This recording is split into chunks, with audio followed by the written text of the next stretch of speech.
Ilang pinto meron kayo sa bahay ninyo? Pinto namin sa harap, pinto namin sa CR, pinto namin sa kwarto, dalawang kwarto namin, so 4 na ngayon. Pero nakalimutan mo yung rep may pinto, yung cabinet may pinto, right? Kasi minsan mga kapatid, dinadaan-daanan lang natin yung open doors na binigay ng Diyos sa'yo, nakapasok ka, yung cabinet may pinto, nakakakuha ka ng damit, yung rep may pinto, nakakakuha ka ng pagkain. Sometimes, di mo makita kasi masyado ka nakatitig sa closed doors, kaya ka frustrated dahil hindi mo babuksan yung pintong to, pero nakalimutan mo yung mga pintong binuksan ng Diyos sa buhay mo, kapatid. He already said yes to you. But you're so frustrated and depressed. Sabi mo sa Lord, Lord, promote me. God says no. Open the door, Lord. God said no. Pag sarado na yung pinto, wag mo na pilitin. Kasi hindi lahat ng demands natin ibibigay ng Panginoon. But I want to challenge you, instead of focusing on the no's, why don't we focus on God's yeses in our life?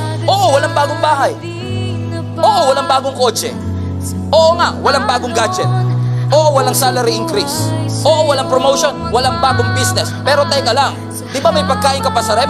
Di ba may pagkain ka pa sa table ninyo?